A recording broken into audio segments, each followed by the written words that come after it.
Welcome back to the X podcast. We are sitting here at the Olympic judges table and shifted from the Putin table. And I'm so excited because I'm sitting across from Tim, the other more. And What is going on? the original founder of the X podcast, Kevin Illich. What's up? How are you? Good, man. It's good to be back with you guys. It feels, It's like good old times, Yes, the good old days. honestly, this just feels like the world is right again. Yeah. It just feels okay. Home. A lot has changed and nothing's changed at the same time. And you're never busy. Well, I mean, yeah. Right now, we're pulling you away from work. I like it. I love being here. Oh. So it's my and favorite place to be. okay, another just shameless plug. You have officially relaunched your own podcast. Yeah, the Kevin Illich Show, very original name. Yeah. Where can people find it? Anywhere you can find podcasts. So I think the goal of it, it's a selfish thing. I love to have conversations with people and to have a reason to have conversations with people. You're really good at it. No, I appreciate it. I learn from the best. And so it's an opportunity for me to learn, and hopefully people can come alongside and learn as well. So it's funny. I talked to somebody yesterday. I was calling them about a house, and he is an investor, and he has bought some houses with me. And he goes, "It's funny you called. I was just listening to your podcast." So cool. That's cool. You know, So you hear little cool. things like that, and Yeah, that's just it's a fun thing to experience. I love it. And how does, or if so, does it filter into your business? Give us a 30,000-foot view of the business world of Kevin Illich. I know you're never Wow. static and never stagnant. Yes. So that may be a fluid question, but Well, business is great. I think the best thing for the past year for me has been learning how to manage it personally well, and how to live a life and not be completely overwhelmed. Not overwhelmed, but like obsessed with it. Because the reason that you start a business, and hopefully if you have any success, is because you are to a certain extent obsessed with it, and you're obsessed about learning, you're obsessed about getting better. It takes up your entire brain capacity. So and that comes at a certain cost that you got to be careful. Like you got to pay attention to your kids, you gotta, and you got to be married, and you got to, yeah, they say those are perks. little things like, and any new business owner probably can resonate with this, but we fix houses for a living. That's what we do. And Andrea will want me to do fix a piece of trim or fix this one thing, and it's like it lingers on for a year, and she's like, "You literally do this for a living," and we can't, I hire people to do this. Exactly. Not me. I'm like, well, I don't want to hire someone to we do don't make this. any money when we do it in our house. So, just things like that, navigating life and leading a healthy life, and having a great relationship with God and a relationship with my church family, all of those things that if you're not intentional, go away and you don't realize, not that you don't realize it, but it's such a huge value add to your life, and it makes you better in business. So you might be only spending 6, 7, 8 hours a day on your business instead of 12, but if you can spend, a certain amount of hours being intentional and having relationships, then it makes your 8 hours so much more effective and joyful. I love that. Not to just derail us already, but when you talked about obsessiveness, it's such an interesting thought. I'm curious the both of y'all's thoughts on obsession as a gift to manage. What do you think?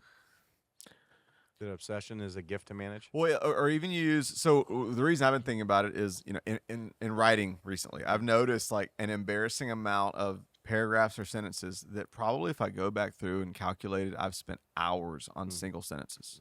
I've 1,000 times reworked a paragraph. And then I heard, this was, I guess, a little bit encouraging. I heard somebody talking about anybody that you look at that is just unusually great in their field has a compulsiveness to them. Yeah. There's a compulsiveness. They're almost compulsive about what they do, which could be, I think, a gift and a liability. It's like, how do you manage that? Do you feel that?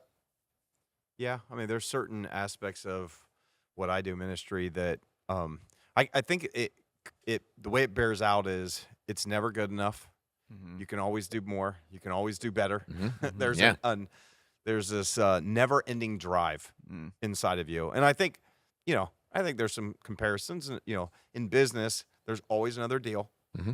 There's always another house. There's always another level you can get to. We made this much. Well, then we Way should to be be able more to make this much profitable. money, and we can Yeah. become more profitable to this percentage. We can, there's that. I think it's the same as true in ministry. If you're pursuing just growth to reach more people, to see more lives impacted, more change, and so there's just never ending. It can be a curse. I feel like I'm better with it now that I'm a little bit older and I've gone through a few things. Like I've kind of, I have a different perspective where I'm not as compulsive about some things, or I'm not as obsessive about some things, because I've realized that some of those things are that never-ending trap that just never satisfy. And so it's like, as much as I want to grow and I want to continue reaching people and do all that, that's really important, but I want to enjoy the ride. I want to enjoy the relationships with the people that I have now. I didn't have that probably 8 years ago. I sense that always being, for me, attention to manage. Yeah. I never want to lose the obsessiveness and the passion because I've noticed in the people I've interacted with in my own business is that obsessiveness is what sets you apart. Yeah. And the passion and the all-inness, and I say this specifically to young people because I think it's a problem with our young people, is they're not willing to be obsessive about what they do. Yeah.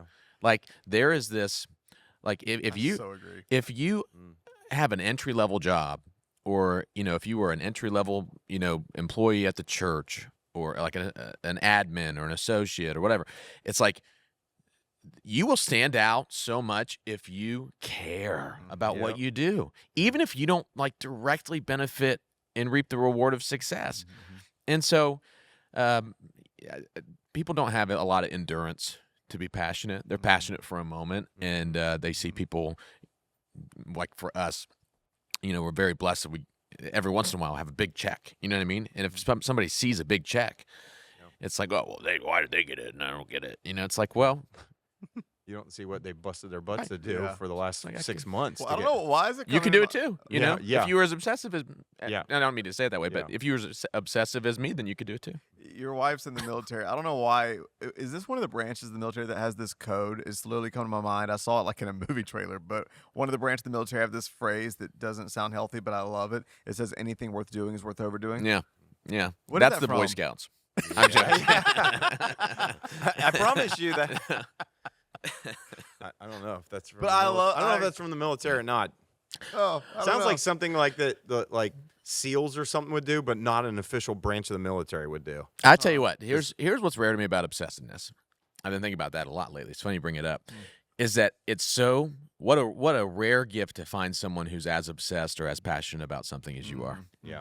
Yeah, and it's a gift. What a rare gift. I do think it is one of the things that separates those who are successful from those who aren't. I think most business leaders that I meet, owners, there is especially I would say entrepreneurs, there's like a no quit unless I fail, or and even then I get back up, like attitude. And it's like, if you need to be what I think you're speaking to, that's again, I don't, it's maybe a little bit easier for you to say younger. When you say younger generation, what does that mean? Because Me. for me, that's Yeah. is that you, or is that Yeah. younger than you? Right. Yeah. I'm just an I think- old 29. I think what you're speaking to is there has to be an internal motivator that gets you up in the morning and gets you out early. And I'm not saying everybody has to work on the same schedule, but it's like, especially if you own your own business, you set your own schedule. Yeah. You can't be lazy. You have to. There's got to be something inside of you that I'm going to approach every day as like, this is a day where I'm going after it. And I'm Absolutely. going to get up. And so, like, my guess is you don't have a problem getting up and you're probably thinking about it the moment you wake up, don't you? Yeah. It's oh man, you guys are saying a lot of things I've been thinking a lot about. This is good. I'll say a couple things. First off, with a schedule. Yeah. I've tried to really understand myself and understand when I'm effective. Yeah. Because I don't know if I've done a thing for my business from the hours of 12 p.m. to 3 p.m. or 3 a.m. that I haven't woke up and go, oh, yeah, I missed that. Like I ran that report wrong, or I don't know what I was thinking. Wait, say that again. From 12. From 12 a.m. to 3 a.m. Sorry. You look back with regret midnight. on. Yeah, if I'm staying up late and I'm like, I gotta get this done. There's this urgent thing, or I'm just trying to nerd out Yeah. about a topic, It's or not good.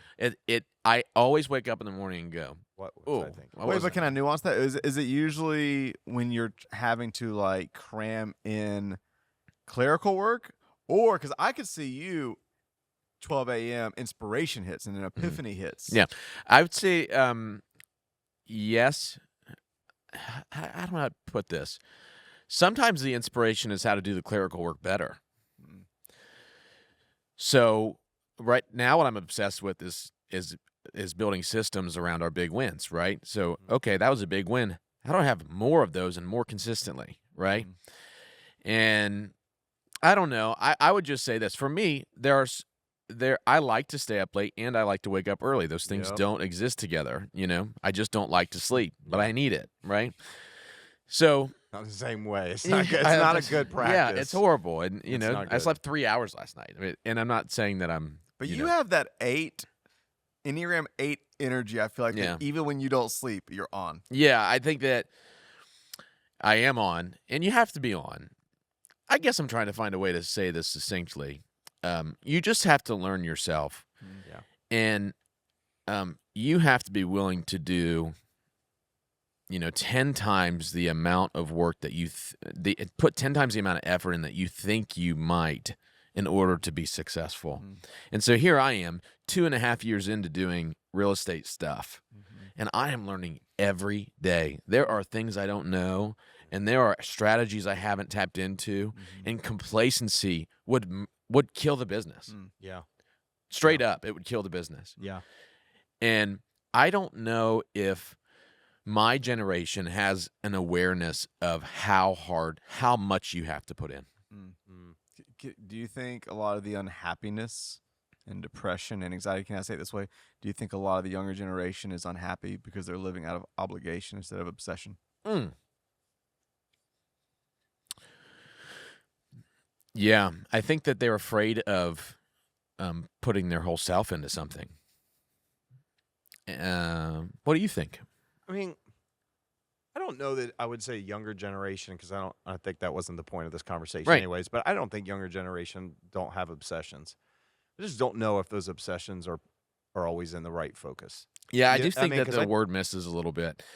Yeah. I mean, I do think that the younger We don't generation ever want to tends- negatively paint a whole generation. Yeah, and I'm no, not- yeah, and not the trying to younger do that. generation tend to be very passionate about things. They are. I just think that again, I don't want to sound like the old guy who's like saying, "Oh, them young kids, they don't want to," Yeah. But I do think kind of there's an element that is missing when you, and again, this I want to say isn't so if you're maybe 22 and under or whatever, what I think is missing isn't necessarily their fault. I think it's probably they've grown up in an environment where so much was handed to them. I mean, it was if you think of the last 20 years, it really was the most prosperous time we've had as a nation. Mhm. Okay, so they've grown up with a lot of convenience through technology, other things that have just kind of rolled out for them. And I think one thing sometimes that I kind of notice is a little bit missing at times, again, not thinking of anyone particular, and I'm not trying to stereotype an entire generation because I don't think it's necessarily their fault, but I think what's missing is the drive and motivation and the diligence and hard work to go get it. Whereas because it's been given. Yeah. And you don't have to like, I got to go blaze a course and I got to go figure this out. Yes. Because it's been given more than any maybe previously. I don't know. I think I agree with you. And my disclaimer to young generation is like, I'm not saying this as a knock on us or you. It's just the opportunity that's out there. It's how you will stand out, and it's how you'll experience things that nobody else is willing to. Yeah. If you were to talk, I don't know what the stat is, but I used to know it. The percentage of kids that want to be like full-time streamers when they grow up, or full-time YouTubers, It's or pretty high. if you ask a kid that's my son's age, like, what do you want to be when you grow up? Well, I want to be like Mr. Beast, or I want to be like this, whatever. Mr. Beast put out 1,000 videos before one popped off. Yeah. Nobody remembers that. 1,000 videos. So I think if I were to overgeneralize, because obviously there's unique situations, but if the younger generation's not careful, they have Mr. Beast at their fingertips. They have Logan Paul. They've got Jake Paul. They've got Aiden Ross. They've got all these people who seem otherworldly successful. Yeah. And it seems like it happened overnight. Yeah. Yeah. But you look to any of their stories, Jake Paul was posting on Vine at Ohio University. Most people under 21 don't even know what Vine is. Yeah. It's like the TikTok before I remember TikTok. when Vine went away. Yeah, I do too. know. They still have it. Twitter owns it, by the way. Oh, do they? So last night was XCO, which is our young adult college, and a lot of Gen Z, a lot of, and Pastor Jesse and I we were having basically a conversation in lieu of a message, and it was all about his journey, but all around confidence and identity. And to your point, one of the things.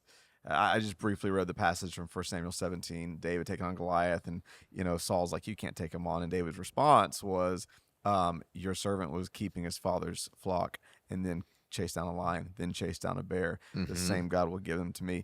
And I just kind of in passing made a point. I was like, I think our generation, exactly like you said, they see the Goliath moment posted, but they don't see the sheep being kept posted, and the lion chased down posted, and the bear being killed posted, and all of the things and the faithfulness and the skills developed and the hard work put in that led up to the Goliath moment. And so, to your point, I do think it is a very passionate generation. It can just be very easy to miss. Yeah. What has to be put in And to that I passion. think also what you're doing and why you're doing it. I mean, I think we've never had more exposure to success than lately, right?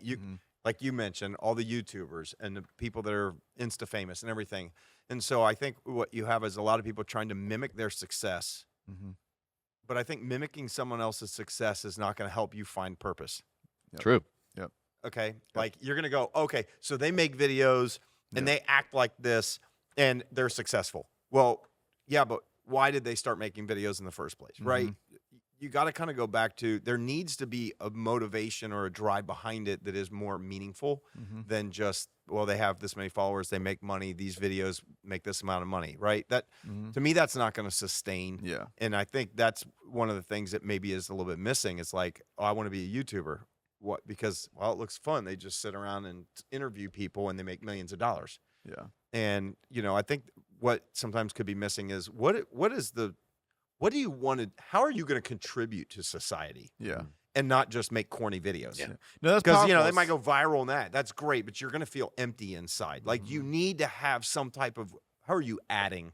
You're adding value. How are you adding value to What's our the value? world? What How are you contributing? making a difference? Yeah. How are you, to me, you got to go back there, do that, and then work at that with the same tenacity and obsession because you care about that purpose. And if you do that, I do think in a land of opportunity and where we are, I think you can see success and things, but you're going to have to grind.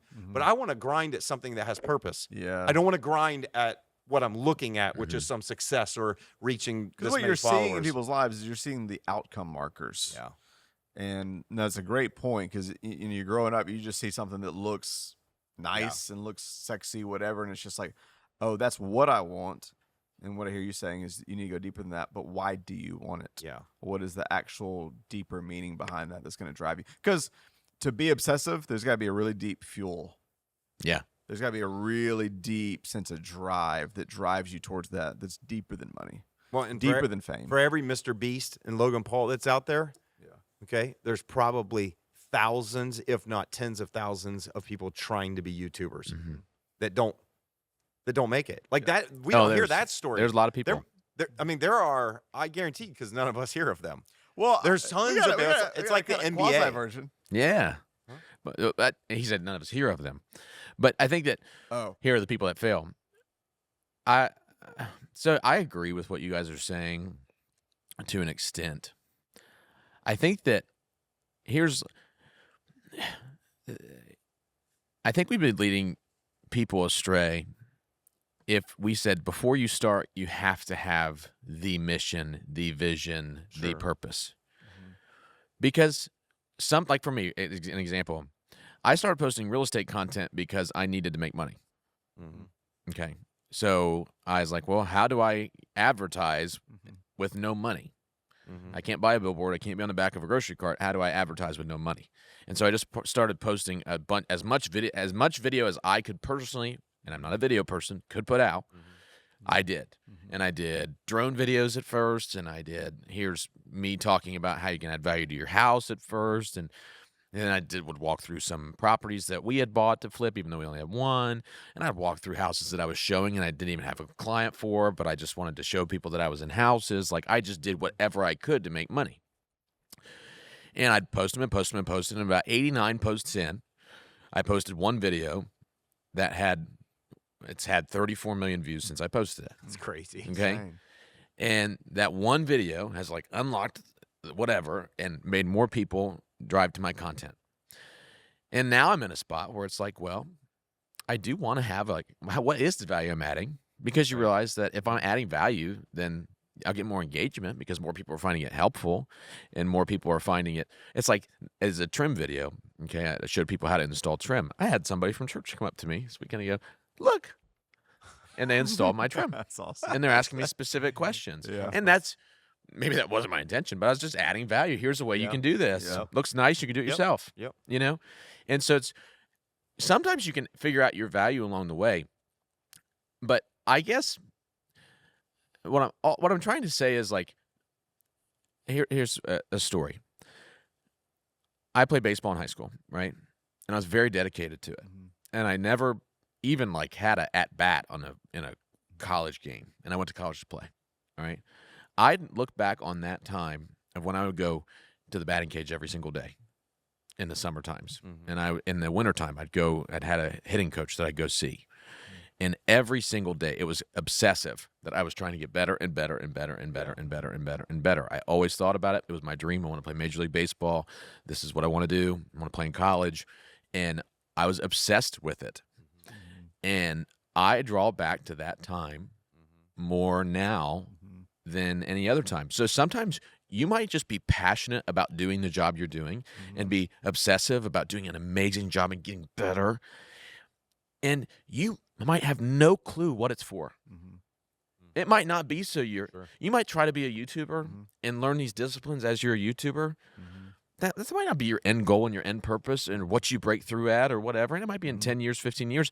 But you are developing a skill. You're developing a discipline that's going to help you down the line that I will tell you right now that I've seen so many young people afraid to throw their whole selves into these things. No, it's so good. And kind of what you're pushing back on is, I think I may have mentioned it, I don't know, last podcast, the podcast before that, but Scott Galloway in his book kind of has a twist on that. He's like, instead of like looking to find your passion, put your whole self into your work. Right. And when you become great at it, you'll become passionate about what you're great at. I also think, though, little nuance, I completely agree with what you're saying, but I do think the three of us have unusually obsessive personalities. I would also not push back, but I would say, like, when it came to you starting to do the YouTube videos, you may not have known, okay, this is exactly why I'm doing this. This is my end goal purpose. But would you not say, from a spiritual standpoint, you've had a deep, even if you didn't know the specific direction you're going, like even when you stepped off staff, it was because this deep, even if it felt general, this deep sense of God's leading me in a direction. And I don't know what it is, but I think the desire to do God's will is always there for sure. It wasn't like a pure vanity motive of I want to make more money, so here's what I'm doing. I think sometimes it is just searching for, God, what is it that you have in front of me? I'm just going to be wholly present and wholly committed to whatever I'm doing. Right now, I see a window here for real estate. It's not being a pastor, but I mean, I guess it's something, so I might as well do it. But similar to working at church and ministry, I put it was my whole entire life, my entire brain, everything was in, like, how can I help people? How can I get to be a better communicator so I can help people at scale? And how can I learn? And how can I lead better teams? And how can I learn this skill to recruit more volunteers and help them have a great time and feel like they're connecting with God while they do it? Like, that was my whole entire life. For 6 years. And somebody in my position that's not obsessive would look at that and go, that was a waste of time. But let me tell you, I have so many disciplines now because of that time. Only God knew how he could use that in me moving forward. And you impacted so many people along the way. I hope so. I hope so. But it goes to show, I thought I wanted to be the next Pastor Tim. I want to be, the next Stephen Furtick. I'm like, I'm going to set my vision high. God, this is what I'm going to go towards. And I want to write books, and I want to write music, and I want to do whatever I want to do, and lead a church. Maybe, who knows? That's my passion.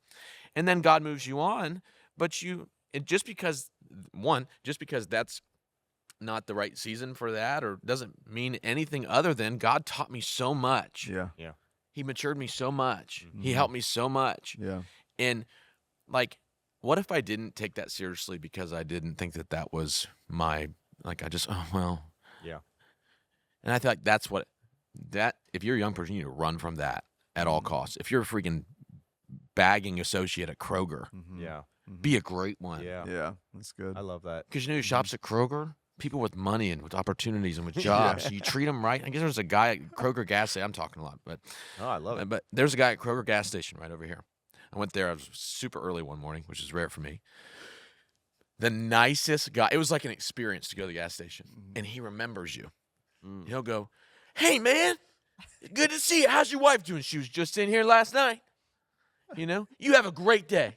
It's 6:50 in the morning on a Tuesday, and this dude's outside cleaning his little kiosk out there, and I'm like, that dude, someone is going to come in and go, I don't know how, I don't know why, but I want him. I want to hire him. You know what's so funny? I love it. Is your exact example. So I worked at Publix grocery store for 2 or 3 years. And number one, I just love Publix because I know maybe you've had a different experience. You said that one in Florida. But Publix is obsessed with customer service. I'm so grateful that all of my other former jobs before ministry were customer service obsessed. And I mean, just everything down to the T. But and in Publix, you you don't just like bag the groceries. You like walk their cart out. You put the groceries in the car for them, all this kind of stuff. And I'd literally been praying, God, and they pay good for a grocery store, but I was literally praying, God, I need to make more money. I'm walking this lady's groceries out one day, and she turned around. She goes, "Hey, I'm a manager at the Buckle, and I've really just almost never hired guys, but I'd love to hire you if you want to come in next week for an interview." And I was like, "How much you pay?" And she told me, and I was way more than I was making at Publix. And she goes, "Okay, come in next week, and I'll hire you." So literally what you just said is true. You just never know. Like when you actually bring your whole personality. It made me think of that verse. And I love kind of the aspect of this. I mean, I think to your point, I think we don't always have to know the end game of like what is my ultimate purpose in life. I think probably the best posture to take is whatever I'm doing. Yes. I love that scripture verse, right? Whatever you're doing, do it with all your heart, as though you're serving the Lord and not man. And it's like, it doesn't matter if you're bagging groceries. It doesn't matter, like bring like your best. And what you're saying is almost like an obsessive mindset of I'm going to be the best bagger at Kroger. No one's going to outbag me. You know what I mean? I'm going to bet. It's that attitude. It's that mindset. But I think mindset is what tends to lead to success. Or it can lead toward impact. Or it can lead to influence. It's mindset. It's not the particular job or the role. Because you'll look for people like that with that kind of mindset. That'll take you somewhere. Martin Luther that said, if you're going to be a street sweeper, be the greatest street sweeper heaven's ever seen. I saw a quote the other day by, or I remembered something I heard Craig Rochelle say 3 years ago in a series. He said, never underestimate the thrill of bringing God your best in everything you do. There's actually like an exhilaration. Like when you put your whole heart into something. This is nothing that we were going to talk about. No, but I think this is. I love this. I think this can be impactful because I think how many people feel stuck in their job, how many people feel like their life is going nowhere, and it doesn't mean that maybe a job change couldn't be a good thing for you. But if you take the same attitude that you have in the one job where you feel stuck into just a different job with a different zip code and maybe a different paycheck, that's not going to necessarily reflect. You're not going to feel necessarily any happier. You're not. You might make a little bit more money. That's great, good for you. But I think you've got to figure out somewhere to, and you got to find somewhere. I think this is one thing we all agree on. There's got to be something, and it's not around you, but in you, that is going to cause that to come out. It's not like. Here's what I would say. I don't think it's when you find the perfect job. Exactly. When you find the perfect company to work for. Then all of a sudden you're going to give your best. to me, it's like, first of all, good leaders and good companies are going to hire people who are giving their best where they are. Yep.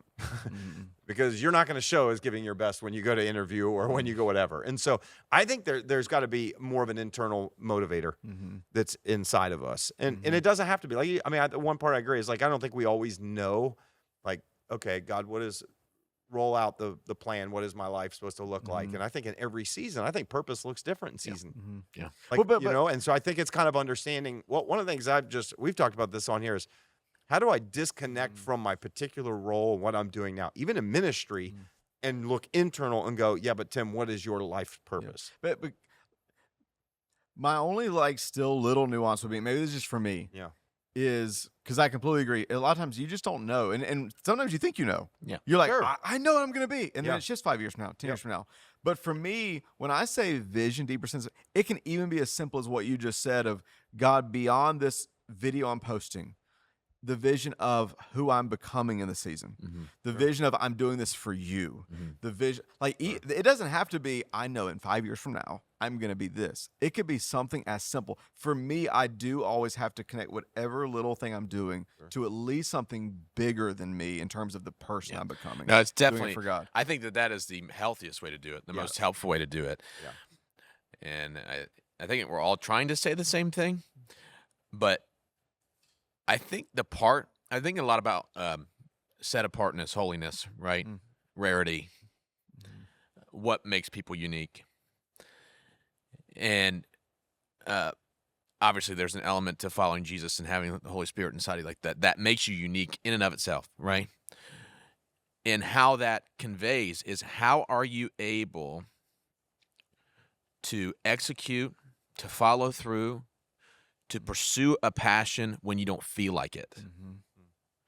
How, like you said, how are you able to set the temperature of your internal conversation, your internal conditions, and not have to be dependent on the external conditions? Your external condition might be, you might have a crappy boss, you might have a job you hate, you know, it might not be like the end goal job, it might be entry level, it might be just a way for you to make your money.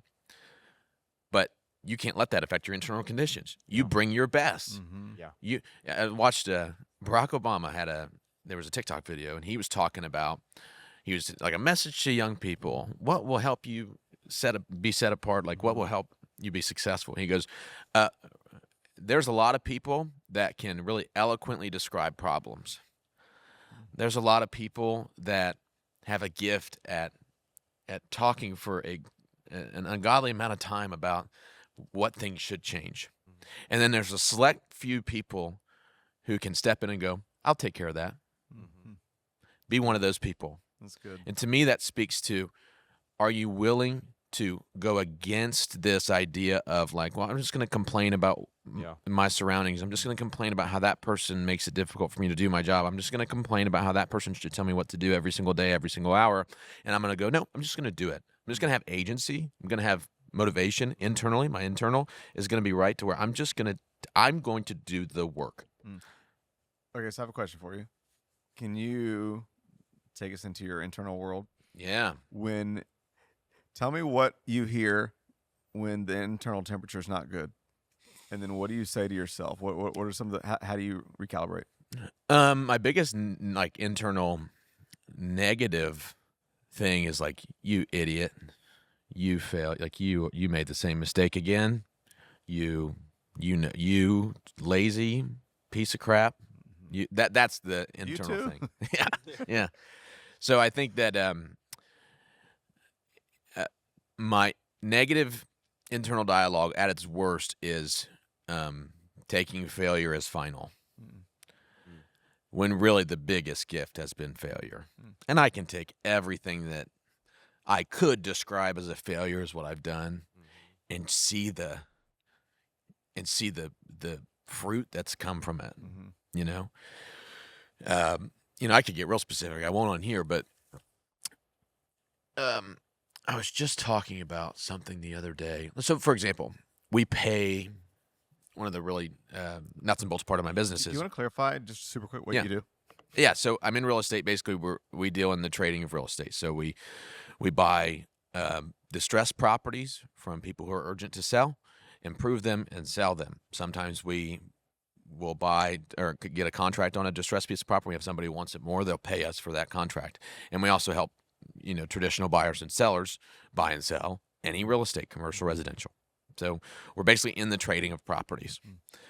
And so one thing that we have to do is we have to get in front of sellers that people aren't in front of yet. And so we run Facebook ads. If you've seen a Facebook ad, somebody wants to buy your house, it's probably me. We spend a lot of money doing this.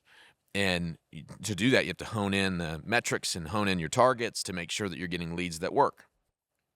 And it's a lot of work, and you could go, oh, that's a huge failure. Last month, 50% of our leads are nothing we could work with. Or you could look at, but we learned something, and we got. This is a true story. I have a $4.5 million listing that came from those leads. Wow. And it was the only one we converted that month. Wow. That probably paid for the ads. Well, it's not done yet. But my point is, but you look at it and go, okay, we put ourselves out there, Or you can go, oh, I wasted $40,000. It didn't turn out. I wasted it. We could never do it again. And so that's really nuts and bolts of what I do. But I could get into more like the personnel side of things. I could get into dreams and visions that I thought would really work out, that I thought would be billion-dollar companies, and go, and they, not that they failed, but it just wasn't the right time. Whether it was cash flow, whether it was the hurdles we'd have to jump over to make this successful, it's just not worth it right now. Would you feel comfortable, whatever I know we've talked a little bit here and there, but I mean, even going back to a week of worship night. Yeah. And it seems like there is a spiritual, personal, emotional shift of something God's doing in you. And yeah, I guess I just realized how much God's involved. Not because he loves me more than other people, but just because if he loves you, he's involved in everything you do. And that idea of God wants to give you the desires of your heart, and that he actually cares about how you feel about things that may just indirectly affect the kingdom of God, because he loves you. Just like a father would love his son. It's like, I don't care what the son loves. If he's passionate about it, I want to help him. And so that for me has been a journey. And I don't know how you can be a business owner or lead an organization or do anything important in life and not depend on God to give you wisdom, to direct your steps. I mean, I could look at literally 25 times in the last 2 years where if things didn't happen exactly the way that they'd happen, it would be a catastrophic turnout, and that's just the life of a business owner. You need things to follow, and you can't, in real estate, for example, so you can't count your chickens till they hatch, Buyers are liars. I mean, you're talking about all these things. And we just fell out of a contract the other day. It was a $50,000 deal, and the dude said, "Yep, I'm in. I'm good for it." And then we're like, "We don't think he's good for it." So we started asking him questions. And he wasn't good for it. So we had to move on, and we were in a rush now. So then we had to go with another guy who, first world problems, that we're going to make $30,000 on instead of 50. But when you're running a business and go in 30 days, I'm expecting 50 and I'm going to get 30, and you got payroll and you've got, loan payments and all sorts of things like that. It's like all that stuff matters. So God is, if you feel like you're in control of everything, it will kill you. Yeah. Like how many marriages have ended because business owners can't detach themselves enough and allow God into. Oh, it's ridiculous. Lots of marriages, even in pastoral world. How yes. many lead pastors? Have had their marriages end because they can't in a healthy way detach enough to stay focused on their life. You can't hold it. You can't carry it. You can't. You can't. That's it for anyone. I mean, it's a heavy weight to be a mother. It's a heavy weight to be a father, right? Yeah. It's a heavy weight to be a teenager without the support that you need. It's a heavy weight that we all carry, whatever walk of life you're in. So for me, it's just inviting God back into these spaces, to the hard decisions I have to make, to the big risks I take, and just to wisdom. Like, to rely on human wisdom is just so foolish. And so to go, we have this company we wanted to start. And I'm like, oh, this could be a $3 billion company. Like and I still feel that way. Yeah. But wisdom, after praying about it, was going, I know we've spent 2 weeks building this thing out, and we've invested money into starting it. A good amount of money. But it's not the right time. We need to get better at these things. So let's get better at these first. and then we can do this in a healthy way. And that's something God gave me. That's awesome. So, and not to keep needling the point, but would you feel comfortable even just to go back to worship night on a spiritual level? Because I think the cool thing is there's so many people, there's people listening to this that don't have a faith context, and there's so many people that have been listening for 3 or 4 years that I know just love you, and I just I appreciate it, but I think it was just a real gift. First of all, like I've had moments with God where He's very direct with me, and I feel like God's just laying certain vision and answering certain prayers and putting exciting things in front of you. But that night was more of like the overall impression I got from God is like, I'm here. Mm-hmm. I'm right here. And I'm this close. Oh. That was overall, like, if I could say it in summary of what I felt God was doing.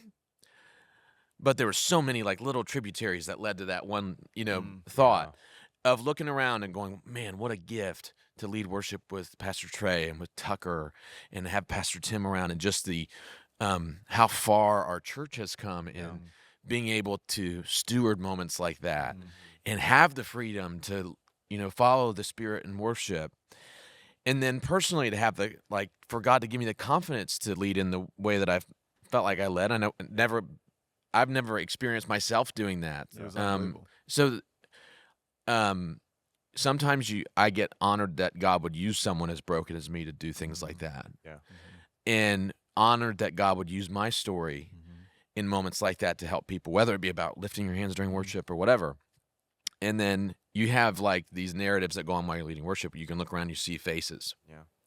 And I'm looking at these doors right here. We were set up in the middle of the auditorium. And when I went into ministry, long story short, was one thing that I knew is that God was going to reach my family because of for some reason, was a super controversial decision to go into ministry. On this side, my parents came to worship night, which you only do if you're a excited member of a local church. It's not like a thing that you visit. And my brother and his wife were on this side. Yeah. And they didn't even know that each other were there. They didn't come together. They didn't say, why don't you come visit with us? They came on their own accord. Yeah. And it's very out of character for our church tradition. So that was an answered prayer. And then you look around and you see faces of people in the community. Yeah. Right? Who I know them from the past, and they aren't church people or they didn't grow up in an environment, and they're experiencing this like manifest presence of God that's hard to describe. And I guess I'm just trying to describe the hurricane of Well, and you're thoughts. leading with your brother-in-law and so many other like, I don't say ancillary members of your family that are also part of your story that you've brought along. Yeah.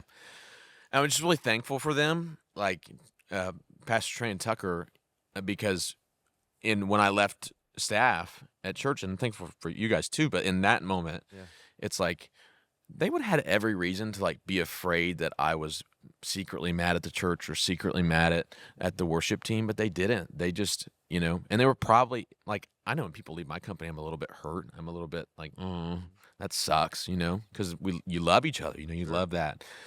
But they have done the hard work of maintaining a relationship with me, even when I'm more distant, and giving me opportunities to speak on a stage like that. And you hosted Sunday. That's so cool. We had people that were like, I guess they hadn't been there when you led worship. Like, who was that guy that hosted Sunday? That was so good. It is funny because we're getting to the point where I haven't been on staff long enough that there's so many new people. There's so many new people that they're like, you worked here? Yeah. I'm like, yeah, I did. That's what happens. Long time. But I'm rambling at this point. But one thing to me that stood out that I think could be maybe encouraging to anybody watching or listening is I love the real practical nature of what you felt ultimately, which was God is with me and God cares about what I'm dealing with. And I know you had a lot of work burdens that you were carrying and other things. And you felt like God gave you almost peace and some direction to walk through them. And I think that's such a powerful reality for people that I think sometimes for a lot of people, faith is something you go to church and experience and then you leave. And what I hear you saying is that God gave you the gift of of really recognizing, no, I'm with you, Kevin, and I care about Mm-hmm. every little detail in the business transactions and the businesses that you're creating and the things you're doing, and I'm here and I'm available to help you walk it out. It was like, you're exactly right. But imagine like you're a dad looking at your like son who's a little distressed, and you just get in his face and you hold his cheeks and you say, "Right here, Yeah. Dad's Oh, right here." man. Yeah. That's a gift. and Oh, so and good. and it's like, "Look, here's proof." Yeah. And like Look around the all room. these thoughts, and I'm telling you that Man. I've had some really amazing experiences in life, really amazing experiences in business.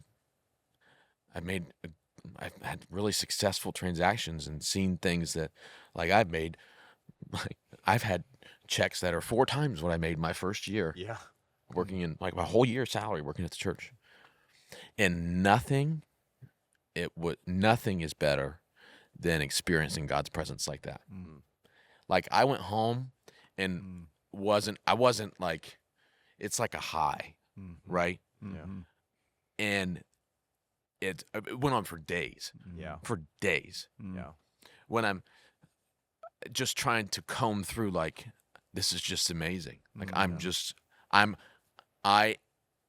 when you talk about like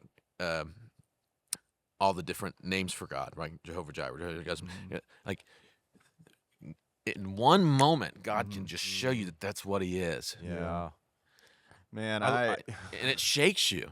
It shakes you to go that's real. I think it's beautiful. I think the reason why it's probably hard to describe is because I think that there are moments that we can have with God that you can't put words to. There are just sometimes you have revelation of God that you can't define. Like it's kind of like even trying to describe that or describe to other people who never experienced it. You're like, I'm not able to get the words out because sometimes there's something you feel and there's something that you experience with God that it's so real and visceral, but there's no words for it. And I think that kind of speaks to the otherness of God. Yeah. I think sometimes we try to define God in such small terms, and we go like, well, God is this, and even the names. There's all these different names, but they're not really names. They're labels that people gave to experiences they had with God. Yeah. Yeah. It's not like Jehovah Jireh is God's name. Yeah. It's a name that was given in a moment where God provided when Yes. Abraham needed provision, otherwise for his son Isaac in that moment. So those are like, to me, I know we call them the names of God. Those are labels of encounters that people had with God when they had to put a word to what it was that they experienced. And I think it's just like, and I love what you're saying because I just think what's cool is a lot of people think that, oh, if you're in ministry that you experience that. No.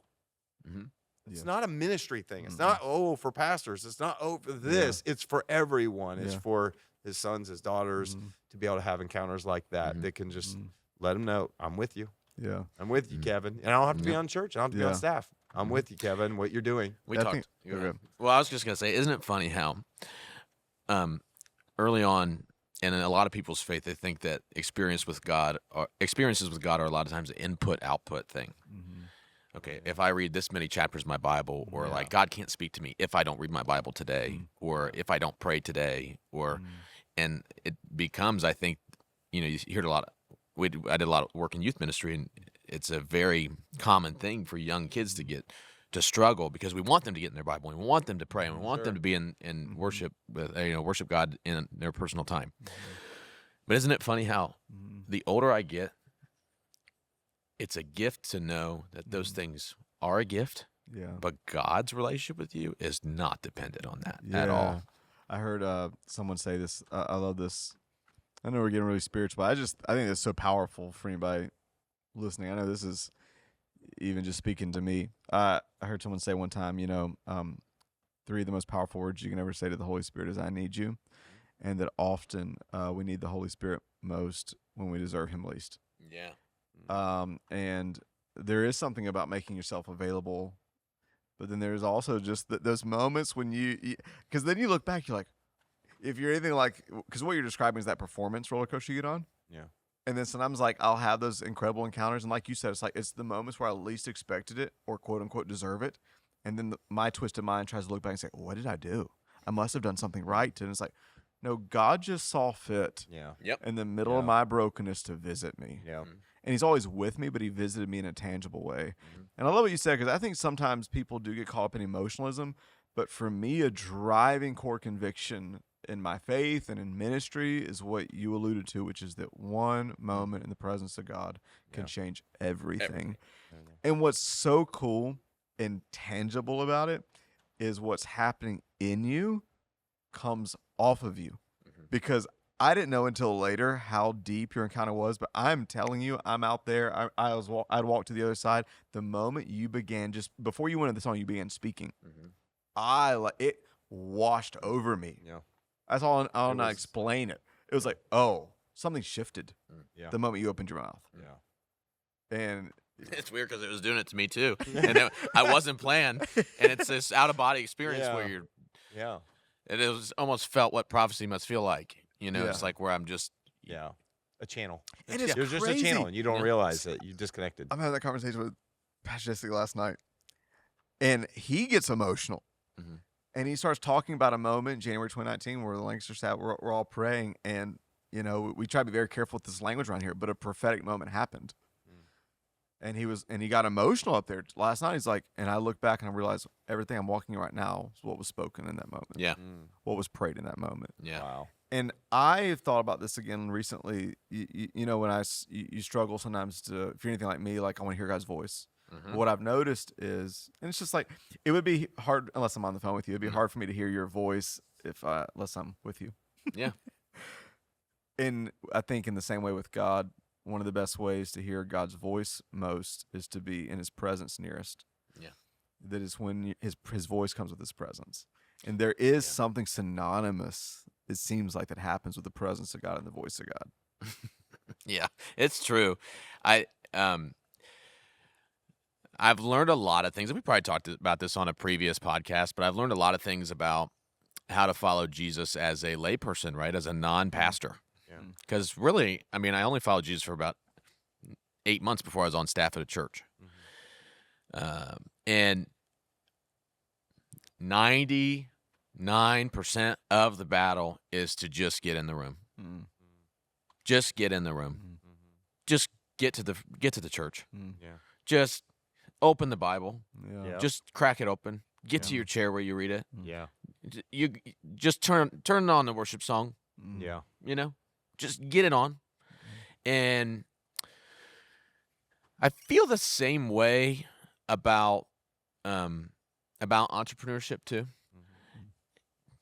You got to keep going. Yeah. Just get in the office. Yeah. Yep. Pick up your phone. Yeah. Call the people. Yeah. Follow up. Have the hard conversation. Mm. Get going. Mhm.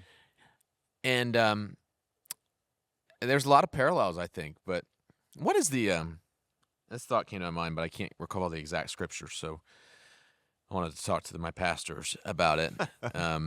Faith is the It's versatile evidence. time. Hebrews 11. What is it? Finish the quote. Faith is the evidence of the substance of things hoped for and the evidence of things not seen. Faith is the substance of things hoped for Yeah. and the evidence of things that aren't seen. Yet seen. You know what else that's a really good definition for? What's that? Entrepreneurship. I love it. Yeah. Is that you put in all the work you hope for in your will come. yeah. Substance of things hoped for, evidence of things not Yeah. seen. And you just hope that one day it actually works Yeah. consistently. I love But it. you do it because you have to do it because you believe in it. Mhm. Yeah, I mean, for sure. it doesn't matter for what reason. You've got to believe in it. And I think I say that to say, what are the parallels in my life and why is God working so much in my life? It's because God's showing me that He, and I think it's a message for everybody, that He cares intimately about everything going on in your life. Yeah. And that whether or not you see a connection, that there is a connection. Mhm. And if you let God in, and if you, it's not like everything's perfect. Right. Mhm. Gosh, not everything's perfect. Sure. And I still make mistakes. Mhm. I have missteps. But the peace and the joy, Mhm. and it almost like it expands your vision, Mhm. right? To see things that you couldn't see before, Mhm. Yeah. right? So I don't know. I think there's a huge connection, and that's been my journey lately. I love it. I love the direction this conversation is taken. I think we were going to talk about the Olympics. Yeah, And this has been so much better. It'll be over by then. Bring this full circle. Kevin, anybody that's listening that feels stuck, Mhm. emotionally, financially, spiritually, career. Maybe it's that thing you're talking about where they're like, I just don't feel the oomph. I think when you're, we talk about apathy a little bit Sunday. Like when you are apathetic for so long, it's almost hard to even like re-engage that muscle to put your whole heart back into something. Great message, by the way.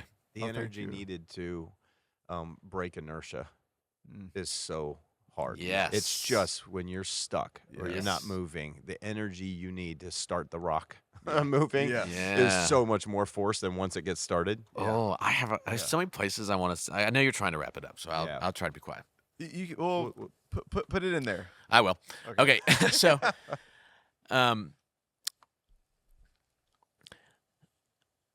the thought is about leadership, because what your message about, what you said, just not being apathetic, bringing the passion to everything you do, and how important that is, and what kind of spirit you want to bring into every room, right? For me, it's like great personal message for where I'm at. Also a great leadership message, because I think people confuse leadership.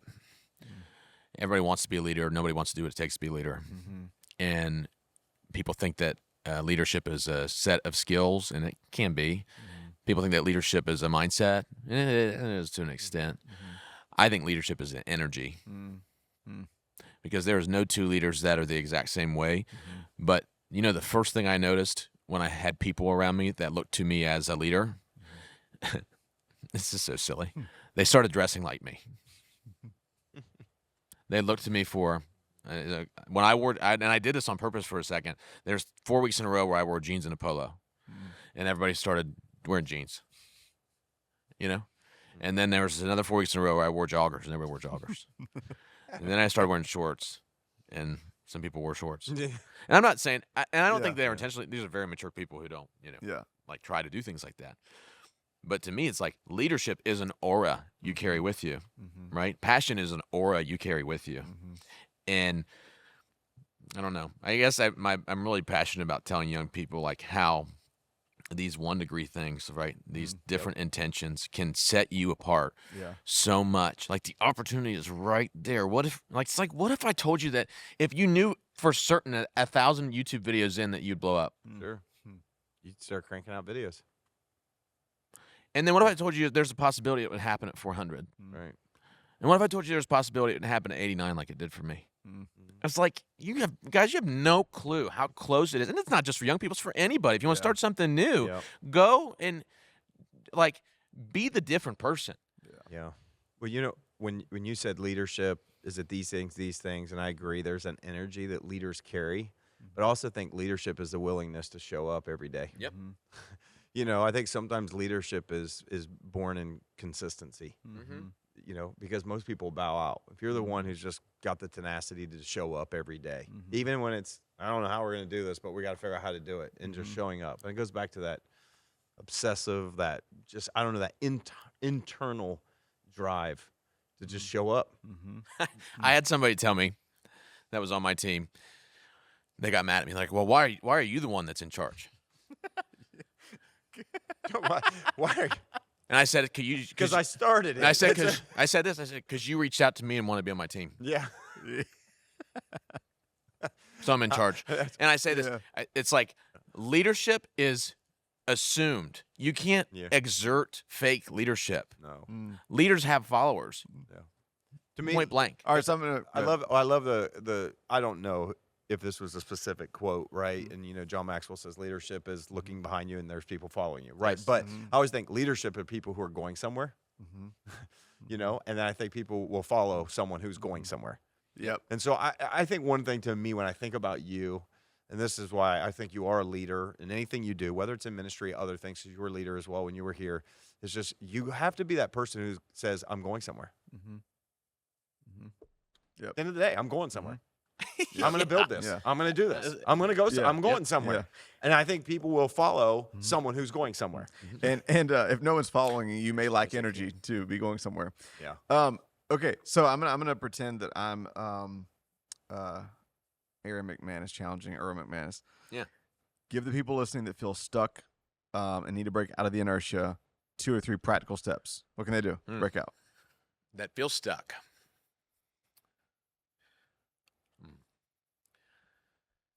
It's a great question. When I've felt stuck in the past,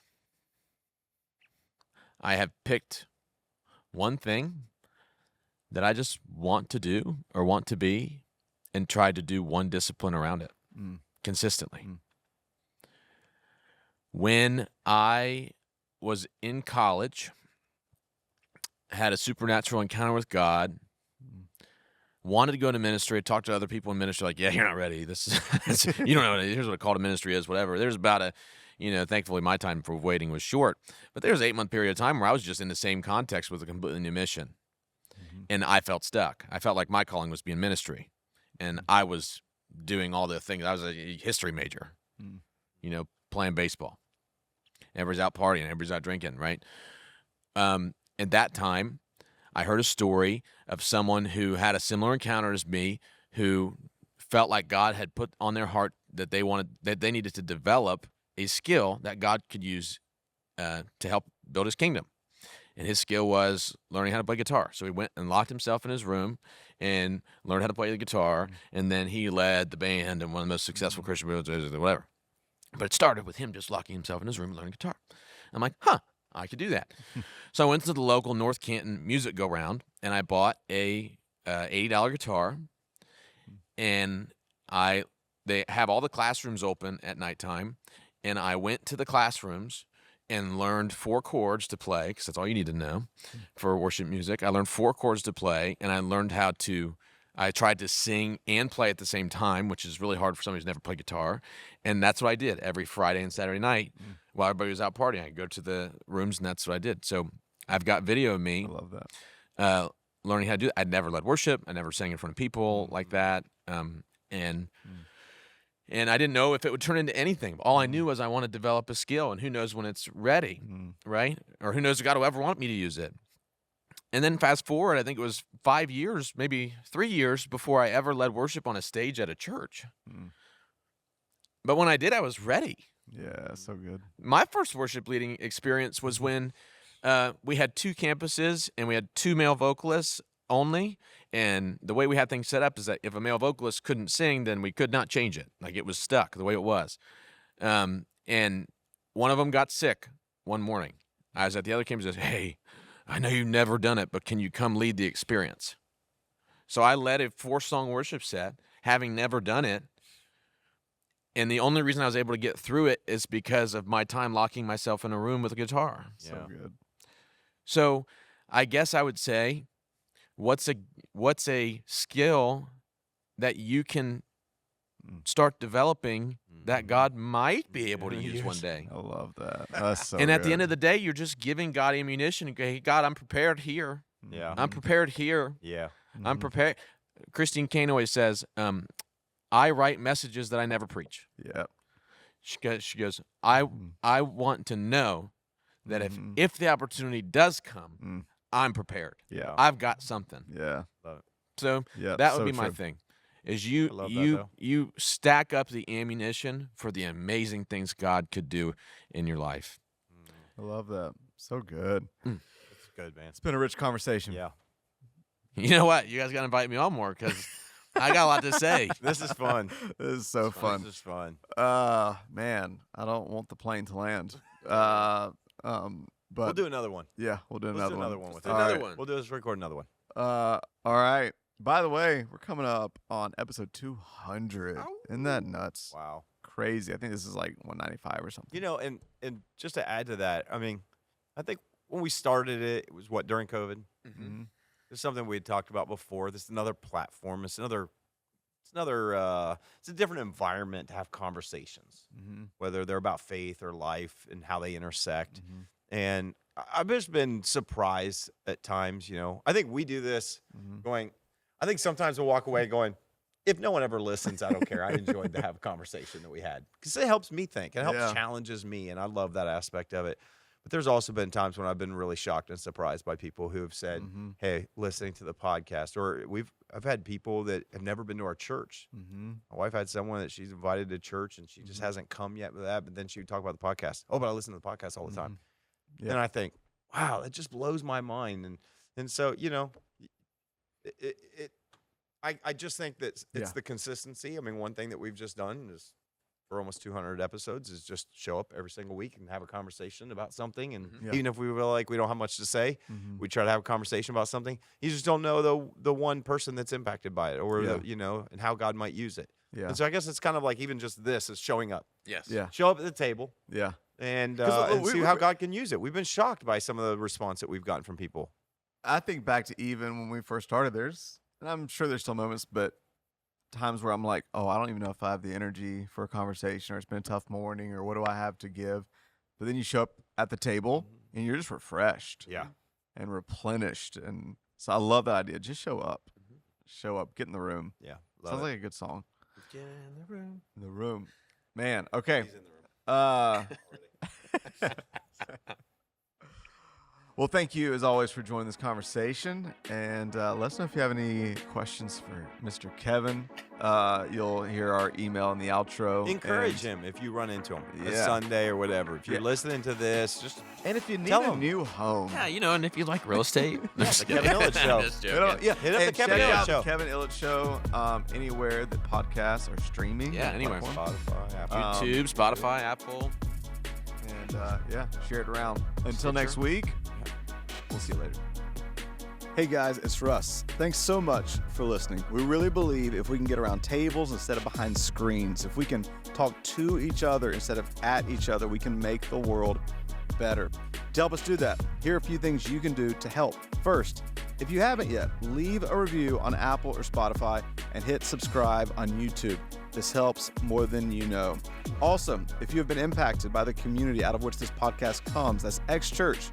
Maybe you're local or you've been touched by the messages and impact across the country, even the world. I want to encourage you to support this work. A powerful life principle is to invest in the people and places that invest in you. And so I want to invite you to do that right now by going to thex.church/give. You can give a one-time small gift, a sacrificial gift, or even become a recurring partner. Together, let's keep